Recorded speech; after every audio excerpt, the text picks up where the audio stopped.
નમસ્કાર મિત્રો સ્વાગત છે તમારું અમારી યુટ્યુબ ચેનલમાં। આજની વિડીયોમાં વાત કરીશું દેશ અને દુનિયાના સુપરફાસ્ટ સમાચારની। સૌપ્રથમ વાત કરીએ તો અમરેલી જિલ્લામાં વરસાદી માહોલ જામ્યો। હવામાન વિભાગે કરેલી આગાહી મુજબ ગઈકાલે દક્ષિણ ગુજરાતમાં ભારે વરસાદની સંભાવના વ્યક્ત કરવામાં આવી હતી, ત્યારે અમરેલી જિલ્લામાં સવારથી વરસાદી માહોલ છવાયો છે। વરસાદના પગલે વાતાવરણ ઠંડુગાર બન્યું હતું અને લોકોને ગરમીથી રાહત મળી રહી છે। ગઈકાલે બનાસકાંઠા, પાટણ, મહેસાણા, સાબરકાંઠા, ગાંધીનગર, અરવલ્લી, ખેડા, અમદાવાદ, આણંદ, પંચમહાલ, દાહોદ, મહીસાગર, વડોદરા, છોટાઉદેપુર, નર્મદા, ભરૂચ, સુરત, ડાંગ, તાપી અને નવસારીમાં સારો વરસાદ વરસી શકે તેવી આગાહી હતી, પરંતુ અમુક વિસ્તારોને બાદ કરતા ઘણા ખરા વિસ્તારમાં હળવા મધ્યમ વરસાદી ઝાપટા થઈ ગયા છે। મિત્રો, અન્ય મહત્વના સમાચારની વાત કરીએ તો મફત મળતી કોથમીરના ભાવ કિલોના 300 રૂપિયાએ પહોંચી ગયા છે। કોથમીર અને મેથીના ભાવમાં 5 ગણો વધારો ઝીંકાયો છે। જો કે સામાન્ય દિવસોમાં કોથમીર અને મેથી શાકભાજી સાથે મફતમાં ભાવે મળતી હોય છે, ત્યારે હાલ કોથમીર અને મેથીના ભાવમાં 5 ગણો વધારો થયો છે અને કોથમીર અને મેથીના ભાવ કિલોના 300 રૂપિયા સુધી પહોંચી ગયા છે। જો કે કોથમીરના ભાવ 300 રૂપિયાએ પહોંચતા ગૃહિણીઓનું બજેટ ખોરવાયું છે। મિત્રો, અન્ય મહત્વના સમાચારની વાત કરીએ તો કેનેડાનો દાવો, 400 કિલો ચોરાયેલું સોનું ભારત પહોંચ્યું છે। 17 એપ્રિલ 2023ના રોજ કેનેડાના પિયર્સન એરપોર્ટ પરથી ગુમ થયેલ 400 કિલો સોનું હજી મળ્યું નથી।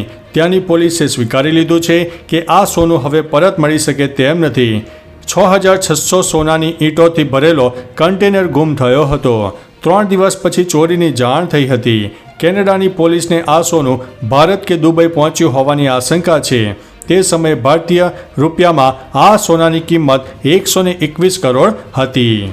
મિત્રો, અન્ય મહત્વના સમાચારની વાત કરીએ તો ગુજરાતના આ ગામમાં કોરોના જેવો રોગચાળો ફેલાવાનો ભય છે। આણંદ જિલ્લામાં આવેલા વગસી ગામના તળાવમાં એક સાથે જ અસંખ્ય માછલીઓના મોત થઈને ગામમાં ભારે દુર્ગંધ ફેલાઈ રહી છે, જેના કારણે લોકો ત્રાહિમામ પોકારી ઉઠ્યા છે। માછલીઓના શંકાસ્પદ મોતને કારણે ગ્રામજનોમાં રોગચાળાનો ફફડાટ વ્યાપી ગયો છે, કારણ કે મૃતક માછલીઓ પાણી પર તરીને તળાવના સ્તર ઉપર આવી ગઈ છે। ગ્રામ પંચાયત દ્વારા મૃત માછલીઓનો નિકાલ ન કરાતા રોષ પણ જોવા મળી રહ્યો છે। મિત્રો, અન્ય મહત્વના સમાચારની વાત કરીએ તો રશિયન આર્મીમાં રહેલા ભારતીયો ભારત પરત આવશે। યુક્રેન સાથે યુદ્ધ લડવા માટે રશિયન આર્મીમાં ભરતી કરાયેલા ભારતીયો સુરક્ષિત પોતાના દેશ પરત ફરશે। અહેવાલો અનુસાર પીએમ મોદીએ રશિયાની મુલાકાત દરમિયાન આ મુદ્દે રશિયન રાષ્ટ્રપતિ પુતિન સાથે વાત કરી હતી, પછી આ અંગે સમજૂતી થઈ છે। છેલ્લા કેટલાક મહિનામાં રશિયન સેનામાં ફરજ બજાવતા કેટલાક ભારતીયોના મોત થયા હતા। ભારતે રશિયાને સેનામાં ભારતીયોની ભરતી ન કરવાની માગ કરી હતી। મિત્રો, અન્ય મહત્વના સમાચારની વાત કરીએ તો જોશીમઠમાં ભૂસ્ખલન, બદ્રીનાથ હાઈવે બંધ। હાલ 4 ધામની યાત્રા ચાલી રહી છે। દરરોજ હજારો લોકો દર્શન કરવા માટે જઈ રહ્યા છે। અત્યાર સુધીમાં લાખો લોકોએ યાત્રા કરી લીધી છે। દર વર્ષની જેમ આ યાત્રામાં થોડા વિઘ્ન પણ આવતા હોય છે। હવે સમાચાર આવ્યા છે કે જોશીમઠમાં ભૂસ્ખલન થયું છે, તેનો વિડીયો પણ સામે આવ્યો છે। આ ભૂસ્ખલનને કારણે બદ્રીનાથ હાઈવે બંધ કરવામાં આવ્યો છે। જો કે કોઈ જાનહાનિ થઈ નથી। રસ્તો ખુલવામાં સમય પણ લાગી શકે છે। મિત્રો, અન્ય મહત્વના સમાચારની વાત કરીએ તો સુરતમાં ધોધમાર વરસાદ, પ્રાંતિજમાં 4 ઇંચ વરસાદ નોંધાયો છે। હવામાન વિભાગે આગાહી કરી હતી તે મુજબ ભારે વરસાદની આગાહી હતી। આગાહી મુજબ સુરતમાં ધોધમાર વરસાદ શરૂ થયો હતો, તો પ્રાંતિજમાં રાત્રે 4 ઇંચ જેટલો વરસાદ ખાબકતા રસ્તાઓ પર પાણી ફરી વળ્યા હતા અને વાહન ચાલકો મુશ્કેલીમાં મુકાયા હતા। ત્યારે વધુ 8 જિલ્લાઓમાં અને 2 કેન્દ્ર શાસિત પ્રદેશોમાં પણ હજુ પણ વરસાદની આગાહી વ્યક્ત કરવામાં આવી છે। જો કે અમદાવાદમાં છેલ્લા સમયથી ભારે બફારાને કારણે લોકો ત્રાહિમામ પોકારી ઉઠ્યા હતા, પરંતુ ગઈકાલે પણ અમદાવાદના અનેક વિસ્તારમાં વરસાદ જોવા મળ્યો છે। મિત્રો, અન્ય મહત્વના સમાચારની વાત કરીએ તો મેઘરાજા ગુજરાતમાં મુંબઈ જેવી કરશે, હવામાન વિભાગે કરી છે આગાહી। યુપી, બિહાર, ઉત્તરાખંડ, અસમ અને મહારાષ્ટ્રમાં મેઘરાજાનું રૌદ્ર સ્વરૂપ જોવા મળી રહ્યું છે. ભારે વરસાદના પગલે આસામમાં 78 લોકોના મોત થયા છે અને 23 લાખ લોકો પ્રભાવિત થયા છે. ત્યારે આવામાં ગુજરાતીઓ વરસાદની કાગડોળે રાહ જોઈ રહ્યા છે. આ વચ્ચે દક્ષિણ ગુજરાતમાં યલો એલર્ટ હવામાન વિભાગ દ્વારા જાહેર કરવામાં આવ્યું છે. આ સાથે 11 જિલ્લામાં પણ અતિભારે વરસાદની આગાહી વ્યક્ત કરવામાં આવી છે. મિત્રો, અન્ય મહત્વના સમાચારની વાત કરીએ તો મોટો ખુલાસો, સ્થાનિક ગાઈડે આતંકીઓને મદદ કરી હતી. જમ્મુ કાશ્મીરના કઠુઆમાં સેનાના જવાનો પર થયેલા હુમલાને લઈને મોટો ખુલાસો થયો છે. સૂત્રોના જણાવ્યા અનુસાર આ હુમલામાં એક સ્થાનિક ગાઈડે આતંકવાદીઓને મદદ કરી હતી. ગાઈડે આતંકવાદીઓને આશ્રય આપ્યો હતો અને તેમને ખાવા પીવાની પણ વ્યવસ્થા કરી આપી હતી. ઘટના પહેલાં આતંકીઓએ વિસ્તારની રેકી પણ કરી હતી. આ હુમલામાં સેનાના 5 જવાન શહીદ થયા છે તો 6 જેટલા જવાન ઘાયલ થયા છે. મિત્રો, અન્ય મહત્વના સમાચારની વાત કરીએ તો મગરના દાંત વડે ખોલ્યું છે કેન. અમેરિકાના ફ્લોરિડામાંથી એક ખૂબ જ ચોંકાવનારો વિડીયો વાયરલ થયો છે. મગર જેવા ખતરનાક જીવ સાથે આવું કામ કરવું એ માત્ર બહાદુરી જ નહીં પરંતુ મૂર્ખતા પણ કહેવાય.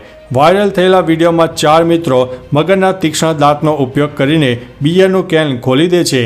જે બાદ તેના ફ્રેન્ડ્સ ખૂબ જ ખુશ થઈ જાય છે. જે બાદ બીજો મિત્ર એક જ શ્વાસમાં બિયર પી જાય છે. આ વિડીયો સોશિયલ મીડિયામાં ખૂબ જ વાયરલ થઈ રહ્યો છે. મિત્રો, અન્ય મહત્વના સમાચારની વાત કરીએ તો પ્રાંતિજ, સુરત અને અમરેલીમાં ધોધમાર વરસાદ જોવા મળ્યો હતો. રસ્તાઓ બેટમાં ફેરવાઈ ગયા છે. સાબરકાંઠામાં છેલ્લા 24 કલાકમાં વરસાદ વરસ્યો હતો. રાત્રિ દરમિયાન 4 ઇંચ જેટલા વરસાદના પગલે નીચાણવાળા વિસ્તારોમાં પાણી ભરાઈ ગયા છે. જો કે વરસાદ બંધ થતાં પાણી ઓસરી ગયા હતા. ત્યારે મિત્રો, હજુ પણ 8 જિલ્લાઓ અને 2 કેન્દ્રશાસિત પ્રદેશમાં અતિભારે વરસાદની આગાહી વ્યક્ત કરવામાં આવી છે. જો કે સુરત અને અમરેલીમાં સવારથી જ ધોધમાર વરસાદ વરસી રહ્યો હતો. મિત્રો, અન્ય મહત્વના સમાચારની વાત કરીએ તો ગડકરીએ જણાવ્યું છે કે ડ્રાઈવરલેસ કારને મંજૂરી નહીં મળે. કેન્દ્રીય પરિવહન મંત્રી નીતિન ગડકરીએ ડ્રાઈવરલેસ કાર અંગે મોટું નિવેદન આપ્યું છે.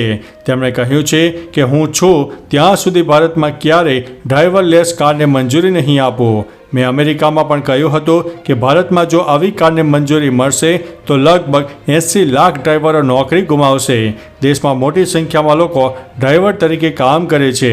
આવા વાહનો માત્ર નાની વસ્તીવાળા દેશો માટે યોગ્ય છે.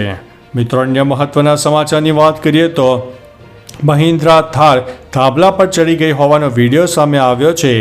ગુરુગ્રામમાં સોમવારે એક અનોખી ઘટના બની છે. ગુરુગ્રામમાં મહિલા મહિન્દ્રા થાર લાઇટના થાંભલા પર લટકતી જોવા મળી છે. જેને જોવા માટે લોકોના ટોળા વળ્યા હતા. જેનો વિડીયો પણ સોશિયલ મીડિયામાં વાયરલ થઈ રહ્યો છે. સાયબર સિટી વિસ્તારમાં હોન્ડા અમેજ સાથે ટકરાઈને થારના ડ્રાઈવરે કાબુ ગુમાવ્યો હતો. બંને કાર વચ્ચે એટલી જોરદાર ટક્કર થઈ હતી કે એસયુવીએ એક થાંભલા પર ચડી ગઈ હતી. આ ઘટના સીસીટીવી કેમેરામાં કેદ થઈ છે. મિત્રો, અન્ય મહત્વના સમાચારની વાત કરીએ તો રશિયાએ બાળકોની હોસ્પિટલ પર હુમલો કર્યો. 41 લોકોના મોત. રશિયાએ યુક્રેનમાં બાળકોની હોસ્પિટલ પર હવાઈ હુમલો કર્યો હતો. આ હુમલામાં બાળકો સહિત 41 લોકોના મોત થયા છે. જ્યારે 170થી વધુ લોકો ઘાયલ થયા છે. હુમલા બાદ 600થી વધુ દર્દીઓને અન્ય હોસ્પિટલમાં ખસેડવામાં આવ્યા હતા. હુમલાના કારણે ઇમારત ધરાશાયી થઈ ગઈ હતી. આ દરમિયાન રાષ્ટ્રપતિ ઝેલેન્સ્કીએ લશ્કરી અધિકારીઓને ઇમરજન્સી બેઠક પણ બોલાવી હતી. મિત્રો, અન્ય મહત્વના સમાચારની વાત કરીએ તો રથયાત્રામાં ભાજપના એમએલએની ગાળાગાળી સામે આવી છે. ઈડરના ધારાસભ્ય રમણલાલ વોરા ફરી એક વખત વિવાદમાં આવ્યા છે. 2 દિવસ પહેલાં ઈડરમાં રથયાત્રા નીકળી હતી. તે દરમિયાન ભાજપના જ અનુસૂચિત જાતિના ઉપાધ્યક્ષ નટુભાઈ પરમારને ગાળો અને ધમકી આપવાનો તેમના પર આક્ષેપ થયો છે. જેને લગતા મેસેજ સોશિયલ મીડિયામાં ફરી રહ્યા છે. રમણલાલ વોરાએ નટુભાઈને જોઈ લેવાની ધમકી આપવાનું જણાવ્યું છે. રથયાત્રામાં અપશબ્દો બોલતા હાજર લોકો પણ ક્ષોભમાં મુકાયા હતા. મિત્રો, અન્ય મહત્વના સમાચારની વાત કરીએ તો જો ન્યાય નહીં મળે તો મુસ્લિમ બની જઈશું. ગોંડલના ધારાસભ્યનો દીકરો ગણેશ જાડેજાએ દલિત યુવકને મારવાના કેસમાં જેલમાં છે. તેવામાં મોટી મોણપરી ગામે અનુસૂચિત જાતિ સમાજનું સંમેલન યોજાયું હતું, જેમાં 15 ઓગસ્ટે 2 લાખ બાઇક રેલી સાથે ગાંધીનગર જવાની જાહેરાત કરવામાં આવી છે. ગાંધીનગર જઈને મુખ્યમંત્રી, રાજ્યપાલ અને કમલમમાં આવેદનપત્ર આપશે. સરકારે 40 દિવસનું અલ્ટિમેટ અપાયું છે. આ સિવાય મુસ્લિમ ધર્મ અંગીકાર કરવાની પણ ચીમકી ઉચ્ચારવામાં આવી છે. મિત્રો, અન્ય મહત્વના સમાચારની વાત કરીએ તો રેકોર્ડ બ્રેક ગરમી, પારો 53 ડિગ્રીને પાર પહોંચ્યો છે. ભારતમાં વરસાદે કહેર વર્તાવ્યો છે તો વિશ્વના બીજા ખૂણા અમેરિકાના કેલિફોર્નિયામાં ડેથ વેલી નેશનલ પાર્કમાં રવિવારે તાપમાન 53.3 ડિગ્રી સેલ્સિયસ નોંધાયું છે. ડેથ વેલી આવેલા એક પ્રવાસીનું મોત તો બીજાને હોસ્પિટલમાં દાખલ કરવામાં આવ્યો હતો. અમેરિકાના હવામાન વિભાગે મધ્ય અને પૂર્વ વિસ્તારોમાં રહેતા લોકોને ચેતવ્યા હતા. અમેરિકામાં છેલ્લા કેટલાક દાયકાઓમાં સૌથી વધુ ગરમી પડી છે અને લોકોને સાવચેત રહેવા માટે પણ અપીલ કરવામાં આવી છે. તો ચાલો મિત્રો, ફરીથી દેશ અને દુનિયાના સુપરફાસ્ટ સમાચાર લઈને મળતા રહીશો. ત્યાં સુધી અમને રજા આપશો. નમસ્તે.